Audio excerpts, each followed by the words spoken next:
Hey, hey, hey, hey!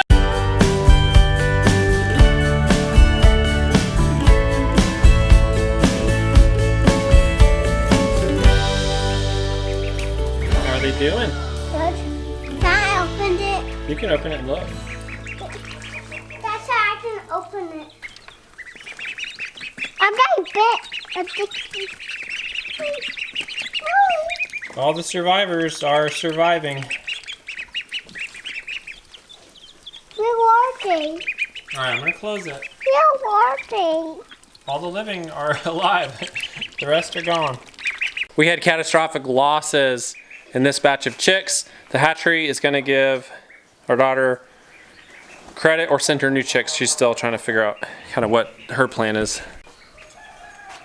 Now are you gonna tell them what we're doing? Sure, we can talk about it. We're in the corn crib, and Grace's next project, she's kind of lost some chicks. She's backing off from that a little bit. She's still gonna sell the ones she has. She may end up selling her ducks. She hasn't decided yet. She wants to get homing pigeons. And it's something we've talked about, I've thought about forever and wanted to do. Now she's gonna take this on. She's gonna actually work on converting this corn crib on our farm into a pigeon loft. And then when that's done, we will get some pigeons. So that's what we're planning out now. So I can kind of lay out some work for her. We can figure it out together, and she can start working on this space. I think it was a great idea to do it in here. Yeah. We'll make sure everyone knows. So what are we thinking? Well, you're thinking making the door down to the floor, and I'm thinking not. Yeah, I'm thinking that we're not going to have a climb-through door. The only complication with a climb-through door is that the cleaning is hard. It is. It's harder to get in and out. Everything will be harder if we don't make it a non-climb-through door. Okay, what you need to do to get this door is pull all those nails so these can come free. Make sure you dig in over it. Look where I'm doing it. A little bit off the nail. Dig it in pretty much close to straight in. It tears up the wood some, but... Okay, so let's cut these nails. This day. Thank you. Everything needs major weeding.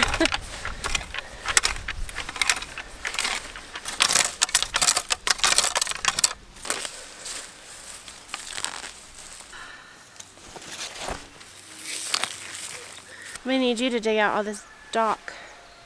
Okay. Like between the kale, I can get all that, and between the garlic, and beside the potatoes. And honestly, the ground's so wet, it's easy to weed the onions. I think if we spend 30 minutes, we'll knock a huge amount of it out. Okay. Just 30 minutes weeding. Look, I'm pulling this lamb's quarter, and just look at the beautiful fungi and all in the root systems here. All these beautiful mycelium in the roots. That's so cool.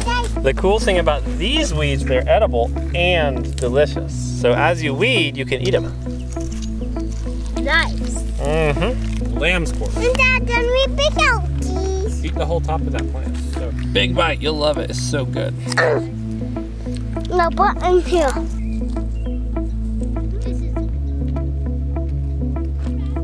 Look at this plant. There's a little pocket of water. Oh, this one has it too. Yeah, the lamb's quarter plant. They're like a little goblet, and they hold a drop of water right in the middle. You could just, if you were a little fairy, you could just come drink from there. You are a little fairy. You can drink from there. Will you say out loud, the potatoes that were already sprouted grew up a lot faster than the ones that weren't? The potatoes that were already sprouted when we planted them grew up a lot faster than the ones that weren't sprouted at all. That's neat to see. Some people do sprout their potatoes before they plant them, and look, they just pop right up, apparently. What is it? Try a little kale plant. Little kale plant? Oh, cool.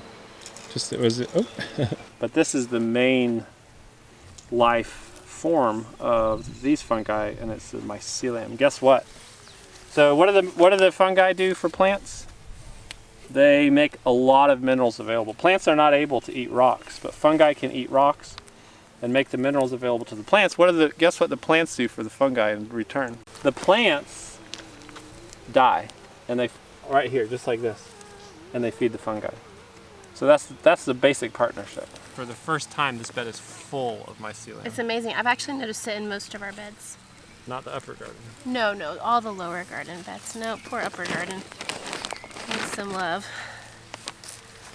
But it's like we finally achieved something after years of rototilling to say, hey, we're gonna go no-till, and it's still a weedy mess, but it's amazing with the soil. I anticipate having the best garden yet. I don't think we're gonna have the best garden because we're not gonna I think garden we'll have as the best much. onions. Looking at this bed, I think we'll have the best onions we've ever had. We'll see. My focus is growing 2 babies and loving my babies well. My big babies well. And your focus is building a house and Loving us all. yeah, loving us all. And your other focus, Mom, Beautiful dinner. Goes with Goes with dinner. is making it possible for Dad to come down here. Yeah. Gorgeous. Thank you. You put some dirt on the onions? And I brought. Ask Daddy to show you which plants to pull out. Joy, if we had some scissors and a grocery bag, we could have strawberry rhubarb crisp for dinner, salad, asparagus, and pork chops, and potatoes, all from the farm. Does that sound good for dinner? Yeah. Joyful, soon we are going to be out here treasure hunting for strawberries. I mean, for real, it's going to be a major treasure hunt. I think we're going to have to enlist the help of some friends and pay them in strawberries. What do you think? You think that's enough for a crisp with some strawberries mixed in? More. A little bit more. Oh, my soul needed my garden. Anybody else's soul need their garden? Well, I don't have a garden now. This is your garden. Mama, you can barely even see Alex's head because she's sitting down. What? Iced mint tea with lunch and dinner. What do you think about that? Better than any flower bouquet almost is mint. I always put mint in my flower bouquets. So that's just a little pro tip for you guys. Put your herbs in your flower bouquets or just make bouquets with your herbs. It is delightful. What am I thinking coming down to my garden without a basket? I have been so sick with this pregnancy and then I had a cold. I'm just forgetting what time of year it is. And it's that time of year where there is abundance to be had in this garden. So I must always come down now with a basket. We planted this cabbage and broccoli in a bed with a bunch of manure that was about a year old. And for a few weeks, I actually wasn't sure if they were gonna even survive. It was a kind of a battle. There was too much manure and the plants actually yellowed when we put them in. I knew if the plants survived, they would do extremely well. Once they got their roots down into the deeper soil out of that manure that we topped the bed with, but they yellowed bad. You missed it because you weren't even there. I saw. But won't that, okay, I'm not good at remembering all of the things that have nitrogen and all this stuff, but couldn't that also lead though to more plant growth and less like fruit? There's no fruit, it's just pure leaf. So we're gonna have crazy cabbage and broccoli. Well, these aren't big heads though. These are smaller heads than we grew last year. Like the plant makes a smaller head. Watch them get bigger than they're supposed to. There's my jacket. Found your jacket, Justice. Hey Mama, you're looking so pretty.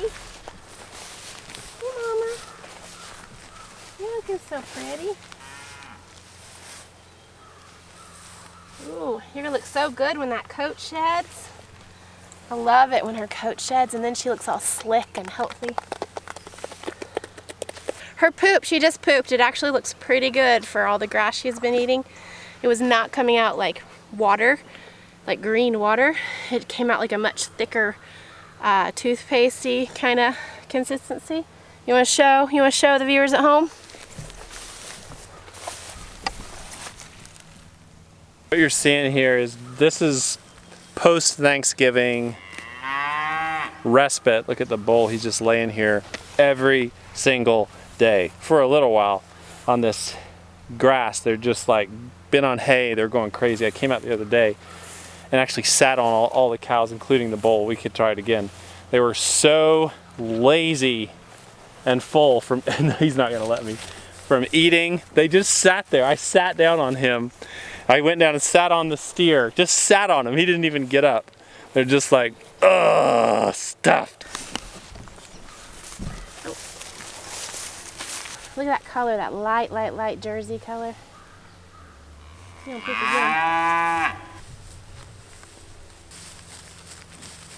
And I think she's looking great because she still has 2 months before calving, and she is already gaining her condition back real well. So I'm pleased. I was planning on only not breeding her again after this year because she's 10.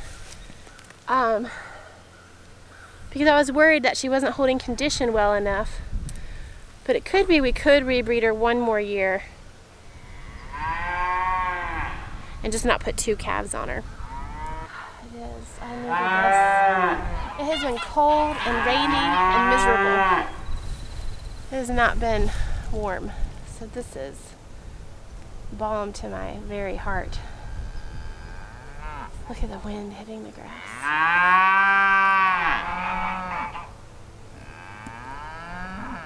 You know what, I read something this morning that really touched me.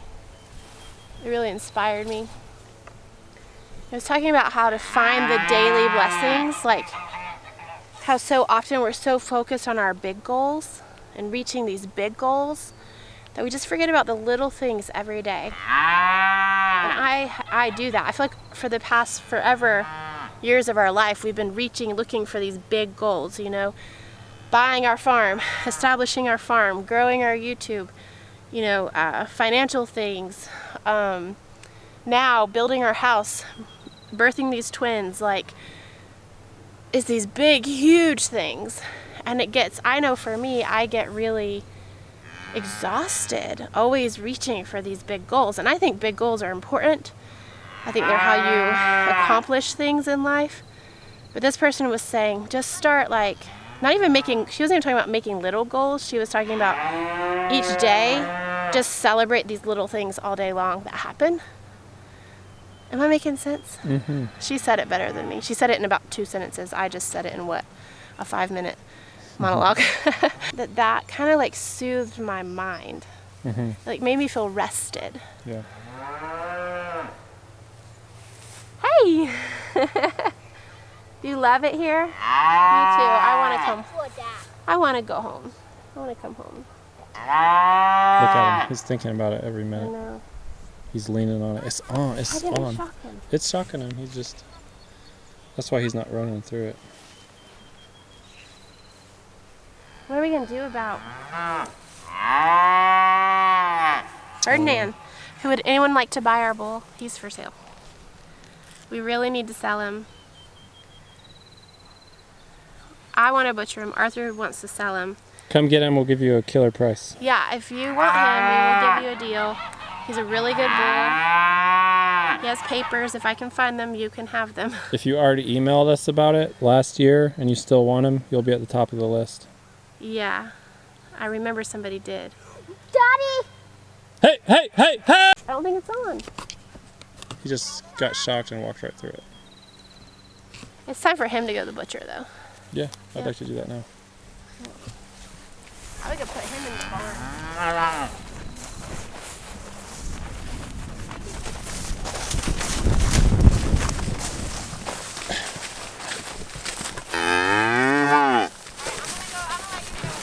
Thanks. The problem is the heifer, if he comes through the fence, the heifer won't be happy on that side of the fence. She'll be alone, so she'll come over the fence. He's always been a fence jumper, more than any cow we've had. And I think it's his age. He's a steer. He's a troublemaker. Plus he's tall, so he can get over anything without too much trouble. Big, he knows he can go through anything. But he's got that energy level. The bull is way easier to contain than him. Way, way, way easier. Anyway. She's getting goofy down here. I know you just want your mama. You can't have her though. Go ahead and go. Go.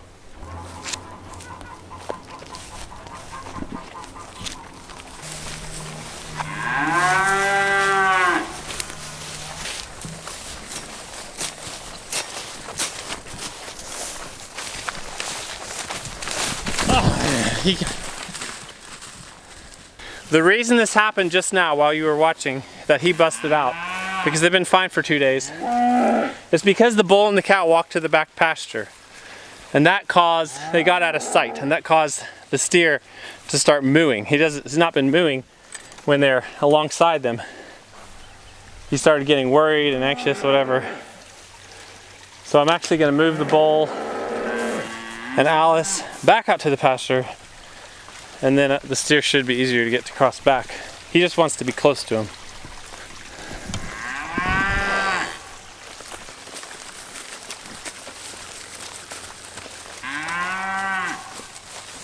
Now she's going down, he should follow. This is an easier way to get him. Oh well, the bull may.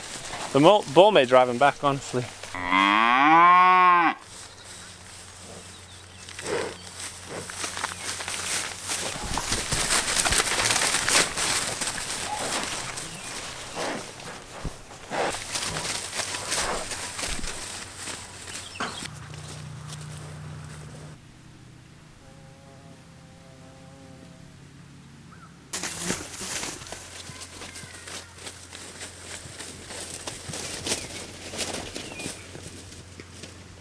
Yeah, the bulls. We got him down here to the barn. I think that's probably the best way. Now watch. Now he's on the wrong side. He's probably going to try to crash through that fence again. It's just, you know, all this is going to get better. We're going to get rid of the bull. We've actually had a little hard time trying to get rid of him, but we've not offered him up to farmers in our audience. So if you guys are interested, Dexter bull. I think he's what? He's 4 years old. He's got one crooked horn. He's got papers. Very good temperament overall. He's thick just on grass. He's held his condition on just straight grass and hay. But anyway, when he's out of here, everything will be simplified. Plus this guy, fence crasher, is going to the freezer. Oh, over the fence he goes. Did you set it down for him? Okay, thank you. Our opportunity. Bull's outside, that's nice. I don't want to hang out with him in here, but will if I have to. So now we'll just separate him out in here. It shouldn't be too hard. We're going to put these guys in this stall here.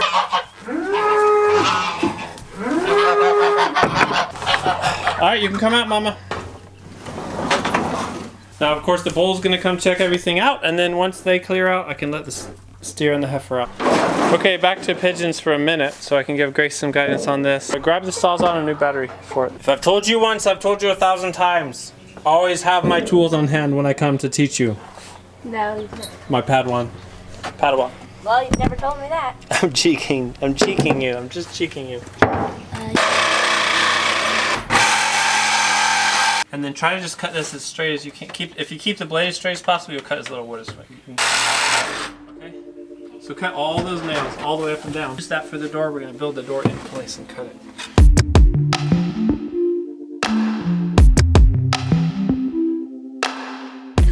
Okay, current state. It's actually probably too dark in the barn to really show you what we did.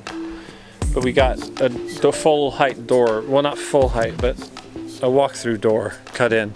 Bull and cow are up here in about a 20-foot wide strip that runs the width of our pasture. It's a big section. And then the heifer and the steer are back where they belong, right next to Mom and Dad. So hopefully they won't have the need to cross the fence. They know they can't nurse. They just want to be close. What's cooking good looking? Pork chops from the farm, asparagus from the farm, strawberry rhubarb crisp from the farm. And I was going to make potatoes from the farm, but I made a bagged sweet potato fries. What a meal. Yeah, I'm about to pass out standing up, so you're probably going to finish That's it. because I cleaned the kitchen. It's because she cleaned the kitchen. It's true. I was like, I'm not cooking unless somebody cleans up the kitchen. You haven't made a meal that good in about 2 weeks, and I also haven't made a meal that good in about 2 weeks. I don't think it's been 2 weeks because I made chicken brine with mashed potatoes. It's been a week. And salad like a week ago. I know. You usually do really, really good. And But for you've been... Grace's birthday, I made like 3 days worth of food. You've spent more days in bed than the whole rest of our marriage in the past 3 months. Yeah, it's been a hard pregnancy. It's been not every other day, but multiple days a week you are wiped. Yeah, Like you get up, you try to run your day, and at 10 o'clock in the morning, you're literally going back to bed and resting. I try at school that first. is not Brianna. She basically never does that. No. Has never done that our whole relationship, even when pregnant. Even when I had newborns. Yeah, you're very like Except for like the first week. active, busy, work hard. Steph, you mowed the lawn before you had Wilder. Yeah, I'm definitely like, my brain is starting to catch up to my body about like what I can actually accomplish in a day. Yeah. Because I've been really stressed and frustrated. I've got a whole new plan for the garden. I bought all these tomato plants months ago. I pre-ordered them and they came the other day and I was like, no. Not gonna happen. I wish we had planted like half the garden in potatoes and then the rest in winter squash. It's gonna be easier, smaller, basically. We're gonna fill up the whole garden, but it's gonna be a large amount of very basic stuff. Right. Yeah. Sometimes it's Instagram perfect. Sometimes it's not. This man's. Well, Here. this guy just spit out his asparagus. But he'll eat it raw in the garden. That's what's so funny about kids. They will eat raw kale, which is not good unless it's been massaged. It has lots of salt and lemon on it. They will eat raw parsley. They will eat raw everything in the garden. But as soon as you bring it into the kitchen, it suddenly becomes disgusting. That's okay with me. I can eat every bit of asparagus that's on this table. And I don't really particularly like sweet potato fries. They can eat the fries. Guys, pass the asparagus to my plate if you don't want to eat it. Nobody's going to be forced to eat it. I want it all. A giant strawberry rhubarb crisp in cast iron. Is anything more beautiful than that? It was really good for me to be in the garden. I was so inspired to cook a farm meal, a garden meal. It's good. I probably won't have my serving till breakfast tomorrow.